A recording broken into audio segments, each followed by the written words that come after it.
Dhaka premier league চলাকালীন গেল ২৪শে মার্চ টাইগারদের সাবেক অধিনায়ক তামিম ইকবাল কিংবা সবশেষ জাতীয় ক্রিকেট লিগ এনসিএল চলাকালীন বরিশালের ফিজিওথেরাপিস্ট হাসান গেল ৯ মাসে অন্তত ৫টা পৃথক পৃথক ঘটনা রয়েছে খেলার মাঠে খেলোয়াড় কিংবা খেলোয়াড় সংশ্লিষ্টদের খেলার মাঠেই হার্ট অ্যাটাকের মতো ঘটনার হঠাৎ করেই জানিয়ে বাড়ছে উদ্বেগ।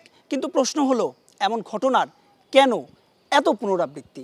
দিন শেষে সে একজন মানুষ, তার অ্যাথলেট হলেও যে তার যে ফিজিক্যাল যে পরিবর্তন হয়েছে সেটাকে মেনটেন্যান্সের একটা বিষয় রয়েছে। ক্রিকেটে এখন খুবই কম্পিটিশন, খুবই কম্পিটিটিভ মেন্টালিটি গ্রো করেছে, তারপরে লটস অফ টুর্নামেন্ট হচ্ছে, এই যে স্ট্রেস এটা ওয়ান অফ দ্য কজ। খেলোয়াড়দের যে ফিজিক্যাল এক্সারসাইজের কারণে হার্টের যে ওয়ার্কলোড পড়ে, তাকে হয়তো বেশি পাম্পিং করা লাগছে, তাকে হয়তো বা বেশি ব্লাড ফ্লো করা লাগছে, তো এক্ষেত্রে তার ওয়ার্কলোড বেড়ে যায়। ওয়ার্কলোড বেড়ে যাওয়ার করসপন্ডিংসে যদি আপনার ওয়ার্কলোড বাড়লো কিন্তু তার স্ট্রাকচারাল অ্যাবনর্মালিটি হলো, তার মাসেলগুলো মোটা হয়ে গেল, তার মাসেলগুলো স্কার টিস্যু দিয়ে পরিবর্তিত হলে, তাহলে সেই ওয়ার্কআউটটা সে আর করতে পারে না, সে ডিমান্ডটা ফিল আপ করতে পারে না। তখনই একটা আমরা বলি যে কার্ডিয়াক টিস্যু রাপচার হয় বা কার্ডিয়াক অ্যারেস্ট হয়। সাধারণত আমরা বলি যারা অ্যাথলেট এদের মৃত্যুর কারণ, হঠাৎ করে মরে যাওয়ার বা মৃত্যুবরণ করার মূল কারণ হলো কার্ডিয়াক ইস্যুস, এবং এটার সাথে বয়সের একটা পার্থক্য রয়েছে।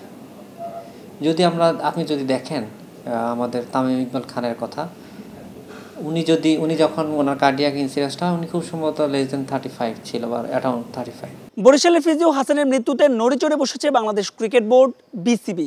শুধুমাত্র জাতীয় দলের ক্রিকেটারই নয়, এবার বাধ্যতামূলক করা হচ্ছে জাতীয় দল কিংবা এর পাইপলাইন অথবা রাডারে থাকা অন্য ক্রিকেটারদেরও নিয়মিত মেডিকেল চেক আপ। খেলোয়াড়রা খুবই সুন্দর লাইফ লিড করে, তারপরেও আমার মনে হয় যে এগুলো অ্যাটলিস্ট এভরি 6 মান্থ একটা প্রোটোকলের মধ্যে রেখে ওদেরকে একটু ফলো আপ করা উচিত, যে ওদের হার্টের স্ট্রাকচারাল অ্যাবনর্মালিটিস হলো কিনা, হার্টের গাঠনিক পরিবর্তন হয়েছে কিনা, হার্টের ইলেকট্রিক্যাল যে রিদম রয়েছে সেই পরিবর্তন সেগুলো ঠিকঠাক মতো হচ্ছে কিনা, এগুলা করতে পারলে আমরা মনে হয় থেকে একটা সিকিউর লাইফ দিতে পারি। ন্যাশনাল টিমটা সবসময় অলরেডি ওরা প্রায়োরিটি পায়, ওটা হয় করা হয়, মেনটেন করা হয় ন্যাশনাল টিম এবং এসপি।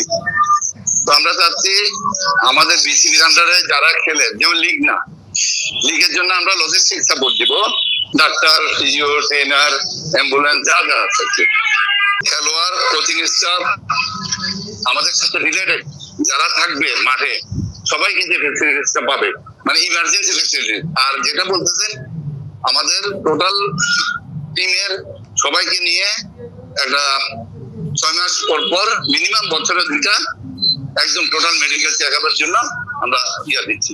তবে শুধু বাংলাদেশ ক্রিকেট বোর্ডই নয়, সচেতন হতে হবে খেলোয়াড় কিংবা সংশ্লিষ্ট সবাইকে, কারণ নিজের শরীর সম্পর্কে নিজের চাইতে ভালো বোধ হয় আর অন্য কেউই বলতে পারবে না।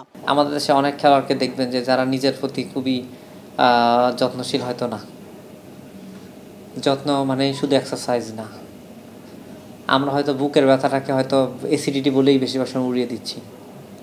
আমরা হয়তো বুকের ব্যথাটাকে হয়তো বলছি যে এক্সারসাইজ করেছি এজন্য বুকে ব্যথা হচ্ছে, কিন্তু আমরা মনে করছি যে কোনো কিছুকেই একদম ইজিলি এক্সক্লুড করা ঠিক হবে না। অনেক ব্যস্ততা থাকবে, আজকে টুর্নামেন্ট থাকবে, কালকে ফিটনেস ট্রেনিং থাকবে, পরের দিন হয়তো নিজের পারফরমেন্স বাড়ানোর জন্য নিজে আলাদা করে ট্রেনিং করা থাকবে, কিন্তু দিন শেষে নিজের শরীরেরও একটি গুরুত্ব দেওয়া উচিত। এবং আমার মনে হয় যে এই যে স্ট্রেস থাকে, স্ট্রেস রিলিফের জন্য আমরা মাঝে মাঝে কাউন্সিলিং নিতে পারি, নিজেদের মতো ঘুরতে যেতে পারি, পরিবারের সাথে সময় কাটাতে পারি, এগুলো খুবই গুরুত্বপূর্ণ। ক্রিকেটার কিংবা ক্রিকেট সংশ্লিষ্ট সবাই এদেশের কোটি মানুষকে হাসায়, আনন্দাশ্রুতে ভাসায়। তাই তো তাদের ইতিবাচক খবরে যেমন ভক্তদের মনে জাগে আশার আলো, তাদের নেতিবাচক খবরে তাদের হৃদয়ে জাগে বিষাদ। তাই তো সচেতন হতে হবে সংশ্লিষ্ট সবাইকেই। মাহবুব রিমন, স্টার নিউজ, শেরে বাংলা জাতীয় ক্রিকেট স্টেডিয়াম, ঢাকা।